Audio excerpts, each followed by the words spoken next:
Hello friends, good morning to all of you. This is Chabla here. Welcome to my channel Epirat Study Center.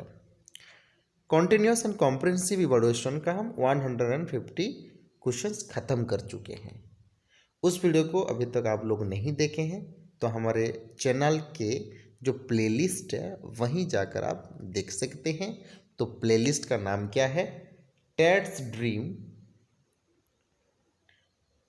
जो कि bracket में लिखा हुआ होगा child development and pedagogy. ठीक है, उस प्लेलिस्ट में आप लोग जाकर टैट्स ड्रीम का चाइल्ड डेवलपमेंट एंड पेडागोजी का जो MCQ है, सिर्फ और सिर्फ कॉन्टिन्यूस एंड कॉम्प्रिहेंसिव इवैल्यूएशन का हम पार्ट 3 तक कर चुके हैं। ये पार्ट 4 है जिसको हम करने वाले हैं। तो सोचिए, हम CCE का सिर्फ कर रहे हैं तो अब ख़त्म नहीं हुआ है और 50 क्वेश्चन जो है हमें ख़त्म करना पड़ेगा। ठीक है, तो इस MCQ का अगर आप लोग PDF चाहते हैं तो डिस्क्रिप्शन में मैं लिंक दे दूंगा हमारे टेलीग्राम चैनल का, वहीं से आप लोग जुड़ सकते हैं और इस MCQ का PDF ले सकते हैं। ठीक है, चलिए पहला क्वेश्चन और 151 क्वेश्चंस देखते हैं। What is the purpose of formative evaluation? Formative evaluation Hindi में क्या बोलते हैं हम उसको? रचनात्मक मूल्यांकन। क्या कहते हैं? रचनात्मक मूल्यांकन। रचनात्मक मूल्यांकन का उद्देश्य क्या होता है बताइए। ये तो पहले आप सोच लीजिए कि जो फॉर्मेटिव होता है ये सिर्फ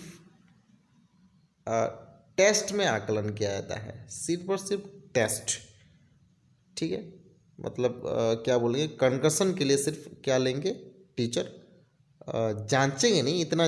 मतलब फॉर्मेटिव इवैल्यूएशन में जो होता है, बहुत सारे फॉर्मेटिव इवैल्यूएशन भी बहुत सारे होते हैं।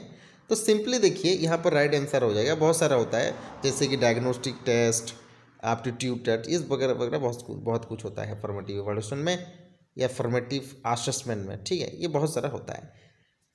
तो देखिए इस तरह देखेंगे तो हम इसका जो राइट आंसर हो जाएगा option number D, monitoring progress of students. समझ में आ गया? देखिए मैंने कि ये जो मॉनिटरिंग प्रोग्रेस ऑफ स्टूडेंट मतलब जो स्टूडेंट्स का जो प्रोग्रेस कैसे हो रहा है, ठीक है, ये सिंपली देखेगा लेकिन इसको अप्लाई नहीं करेगा। देखिए कैसे, मैं जो पहले ही कह रहा था कि फॉर्मेटिव जो होता है वो सिर्फ देखने के लिए होता है स्टूडेंट कैसा कर रहा है, और जो समेटिव होता है वो क्या करता है, सब कुछ देखता है। देखिए फॉर्मेटिव में भी बहुत सारे टेस्ट जाता है, डायग्नोस्टिक टेस्ट, एप्टीट्यूड टेस्ट, हाँ, और बहुत सारे भी है। ठीक है, तो यहाँ पर हमें ध्यान सिर्फ रखना है कि जो फॉर्मेटिव इवैल्यूएशन है वो तो सिर्फ सिलेक्टिंग स्टूडेंट के लिए नहीं किया जाता। ध्यान में रखिए, स्टूडेंट को सिलेक्ट नहीं किया जाता। ठीक है, ऐसा कुछ CCE का लक्ष्य नहीं है। ओके, और ऑप्शन बी क्या कह रहा है? Promotion to next grade. ये तो पूरा का पूरा क्या हो गया, ये फालतू चीज़ हो गया। ठीक है, और ऑप्शन ए क्या कह रहा है? Check the final status. मतलब फाइनल स्टेटस देखने के लिए यहाँ पर कोई ऐसा CCE का लक्ष्य नहीं है फॉर्मेटिव इवैल्यूएशन का। फॉर्मेटिव असेसमेंट, समेटिव असेसमेंट या जो कुछ भी हम टेस्ट करते हैं, ऐसा कुछ लक्ष्य नहीं होता। ठीक है, चलिए नेक्स्ट क्वेश्चन की तरफ जाते हैं। नेक्स्ट क्वेश्चन क्या कह रहा है? From the following the right sequence. जो होता है यहाँ पर पहले क्या होता है? पहले तो टेस्ट ही होगा, असेसमेंट पहले कौन करता है भाई, और इवैल्यूएशन तो लास्ट में होगा, ये होगा नहीं है। ठीक है, टेस्ट होता है, टेस्ट के बाद उसके बाद असेसमेंट डायरेक्ट नहीं होता, मेजरमेंट होता है। क्या होता है ध्यान में रखिए, ये जो मेजरमेंट होता है वो देखिए टेस्ट दो तरह के भी हो सकता है, जैसे कि मेजरमेंट हो सकता है और असेसमेंट हो सकता है। ठीक है, ये टेस्ट है। और इवैल्यूएशन क्या है? ये टेस्ट इसको कहा नहीं जाएगा, ये जजमेंट कहा जाता है। ठीक है, ध्यान में रखिए। और ये जो टेस्ट है वो मेजरमेंट मतलब क्या है? जिसको मापना, माप कर भी हम टेस्ट कर सकते हैं, हाइट माप सकते हैं, हाइट में भी टेस्ट कर सकते हैं। और असेसमेंट उसको जो पढ़ाई में वो सब कुछ कर सकते हैं। टेस्ट दो तरह के होते हैं, मेजरमेंट असेसमेंट उसको कहते हैं। ठीक है, तो ये जो टेस्ट होता है पहले आएगा, उसके बाद मेजरमेंट आएगा, मेजरमेंट के बाद उसके बाद आता है असेसमेंट, उसके बाद इवैल्यूएशन होता है, जो जजमेंट किया जाता है, ग्रेड दिया जाता है, ठीक है, और उसके जो स्कोरिंग दिया जाता है। सिंपल। तो इसका जो राइट आंसर हमारे हो जाएगा option number A, test, measurement, assessment, evaluation. ठीक है, नेक्स्ट क्वेश्चन की तरफ जाते हैं। From the following in which questions marking will be more reliable. निम्नलिखित में से किसमें प्रश्न चिन्ह अधिक विश्वसनीय होता है। देखिए, रिलेबल, रिलेबल मतलब जिसको हम बिलीव कर सकते हैं, विश्वसनीय, ठीक है। तो किसमें हम मतलब बिलीव कर सकते हैं, ट्रस्ट कर सकते हैं। मल्टीपल चॉइस क्वेश्चंस में, ऐसे टाइप क्वेश्चंस में, शॉर्ट आंसर में, या कॉम्प्लीशन में कह सकते हैं। तो यहाँ पर जो राइट आंसर हो जाएगा ऑप्शन नंबर ए, मल्टीपल चॉइस क्वेश्चंस। ध्यान में रखिए, विश्वसनीय, रिलेबल। रिलेबल का मतलब क्या है? देखिए, जो मल्टीपल चॉइस क्वेश्चंस होता है, ये हम क्या कर सकते हैं, इसमें हम कर सकते हैं कि अगर एक चीज़ को, एक ऑप्शन को हम चूज कर दिए, अगर वो राइट है तो राइट ही है, रॉन्ग हो नहीं सकता, करेक्ट। और ऐसे में क्या हो सकता है, एक दो लाइन खराब भी हो सकता है, ठीक है ना। तो ये रिलेबल नहीं है। शॉर्ट आंसर में भी रिलेबल नहीं है। लेकिन जो देखिए, मल्टीपल चॉइस क्वेश्चन जो होता है, जिसको बोलते हैं हम कि राइट मतलब चूज द करेक्ट आंसर, नहीं, जो ऑप्शन दिया जाता है उसमें से चूज करना है, वो गलत नहीं हो सकता है। तो उसमें हमें ज़्यादा रिलायबल होता है, और बिलीव करते हैं डायरेक्ट। और कॉम्प्लीशन में ऐसा कुछ होता नहीं है, ठीक है। नेक्स्ट समझ गए, इसका आंसर क्या होगा, ऑप्शन नंबर ए हो जाएगा इसका राइट आंसर। ठीक है, चलिए नेक्स्ट क्वेश्चन की तरफ जाते हैं। Which type of questions is difficult to mark with reliability. Reliability में ज़्यादातर कौन से क्वेश्चन जो है वो डिफिकल्ट है, ध्यान में रखिए। मल्टीपल चॉइस क्वेश्चन क्या है, ये बिलीबल मतलब क्या बोलेंगे हम, रिलेबल है, इसको हम बिलीव कर सकते हैं, ये तो होगा ही नहीं है। देखिए, शॉर्ट क्वेश्चन आंसर में थोड़ा बहुत हम क्या कर सकते हैं, शॉर्ट क्वेश्चन आंसर में हम बिलीव कर सकते हैं कि एक लाइन में हो जाएगा, तो मतलब एक लाइन सटीक हो सकता है, तो राइट हो गया, ठीक है। स्ट्रक्चर ऐसे जो स्ट्रक्चर वाइज इंट्रोडक्शन देंगे, उसके बाद कुछ लाइन लिखेंगे, उसके बाद मतलब क्या कंक्लूजन लिखेंगे, ये स्ट्रक्चर वाइज है। लेकिन देखिए, ये स्ट्रक्चर वाइज जो रिलेबल हो सकता है, बिलीव कर सकते हैं, लेकिन हम जो है ऑन स्ट्रक्चर्ड ऐसे, ये मच मोर डिफिकल्ट टू, जिसको बोलते हैं रिलेबल बिलीफ। ध्यान में रखिए, इसका राइट आंसर क्या हो जाएगा, ऑप्शन नंबर बी जो हो जाएगा यह इसका जो है राइट आंसर। ठीक है, चलिए नेक्स्ट क्वेश्चन की तरफ जाते हैं। Projective technique are basically use to measure. जो प्रोजेक्टिव होता है, प्रोजेक्ट बेस्ड मेथड जिसको बोलते हैं, या प्रोजेक्ट वर्क हम दे दिए, तो वो स्टूडेंट को क्या, स्टूडेंट का क्या डेवलप होता है, या क्या देखने के लिए हम करते हैं।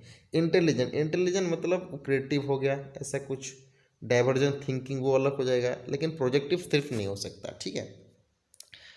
नॉलेज में हम क्या देखते हैं, नॉलेज जो होता है वो एक ऐसे दे दिए, ठीक है, या कोई शॉर्ट क्वेश्चन दे दिए, या किसी एक मैप के बारे में बताने के लिए कह दिए, ये हो गया नॉलेज। लेकिन जो होता है ये प्रोजेक्ट दिया जो जाता है वो अलग, मतलब जो पिक्चर वाइज जो किया जाता है वो सब कुछ, तो वो क्यों किया जाता है, वो पर्सनल डेवलपमेंट या पर्सनैलिटी के लिए दिया जाता है। समझ में आ गया, जिसका जो प्रोजेक्टिव अच्छा है या प्रोजेक्टिव टेक्निक है, वो क्या हो सकता है, पर्सनैलिटी डेवलप कराने के लिए या पर्सनैलिटी के लिए दिया जाता है। एप्टीट्यूड ऐसा कुछ होता नहीं है, ठीक है। चलिए नेक्स्ट क्वेश्चन की तरफ जाते हैं। तो यह इसका जो राइट आंसर क्या हो जाएगा, ऑप्शन नंबर सी।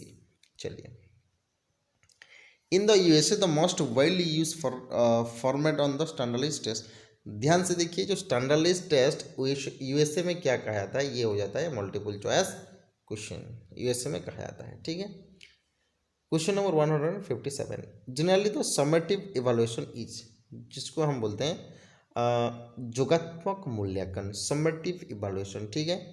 ये क्या होता है, इसका मतलब अनगोइंग होता है, कॉन्टिन्यूस होता है, सर्टिफाइंग जजमेंट, डायग्नोस्टिक। देखिए, डायग्नोस्टिक मैंने क्या कहा, डायग्नोस्टिक मतलब एक टीचर क्या करेंगे, टेस्ट लेंगे, और टेस्ट के बाद उसको देख क्या गलती हो गया, उस गलती को ना दोहराने के लिए, स्टूडेंट की वो गलती दोबारा नहीं होने के लिए वो क्या करेंगे, एक क्या करेंगे, प्रॉब्लम सॉल्विंग या कुछ ऐसा मतलब हेल्प करेंगे। डायग्नोस्टिक टेस्ट उसको कहा जाता है, जो टीचर हेल्प करते हैं उसके प्रॉब्लम को सॉल्व करते हैं। और ऑनगोइंग ऐसा तो होगा नहीं। कॉन्टिन्यूस मतलब ये अलग होता है, वो टेस्ट जो किया जाता है, ठीक, कॉन्टिन्यूसली टेस्ट जो लेते हैं फॉर्मेटिव असेसमेंट, ठीक है। तो ये बेसिकली हम देखेंगे तो समेटिव असेसमेंट, देखिए जो कॉन्टिन्यूस है वो फॉर्मेटिव असेसमेंट हो गया, फॉर्मेटिव टेस्ट वो बेसिकली लिया जाता है, क्योंकि वो ये बोल रहा है कि समेटिव सब कुछ, जैसे कि हम एक टेस्ट लेंगे, टेस्ट के बाद उसको जो कहाँ पर गलती हो रहा है तो उसको भी देखेंगे, ठीक है, उसको समेटिव असेसमेंट कहते हैं। तो यहाँ पर क्या होगा ना, सर्टिफाइंग जजमेंट, कुछ जजमेंट यहाँ पर करेंगे, उसको बोलते हैं हम क्या, उसको बोलते हैं हम समेटिव इवैल्यूएशन, ठीक है। कुछ जजमेंट करना है स्टूडेंट को तो उसको समेटिव इवैल्यूएशन कहते हैं। देखिए कॉन्टिन्यूस जो होता है वो कॉन्टिन्यूस नहीं होगा, आप लोग कॉन्टिन्यूस को देख रहे होंगे, नहीं ये जो कॉन्टिन्यूस है वो यहाँ नहीं होने वाला है, ठीक है। नेक्स्ट क्वेश्चन की तरफ जाते हैं। Which tool of summative evaluation are frequently used.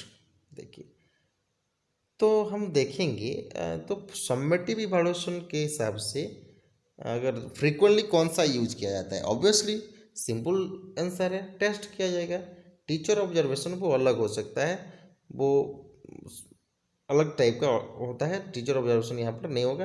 Daily assignment ये तो होगा ही नहीं है, ओरल क्वेश्चंस ऐसा नहीं है। समेटिव इवैल्यूएशन क्या होगा, एक टेस्ट होगा, ठीक है। चलिए नेक्स्ट क्वेश्चन की तरफ जाते हैं। The differences between maximum and minimum value is known as. Maximum minimum, इसका राइट आंसर क्या होगा, मोड तो होगा नहीं, क्वार्टलाइट होगा नहीं, मीन होगा नहीं, इसका क्या राइट आंसर हो जाएगा, रैंक, ठीक है। चलिए नेक्स्ट क्वेश्चन की तरफ जाते हैं। In a class interval the number of score line in एक वर्ग अंतराल में पड़े हुए अंकों की संख्या है।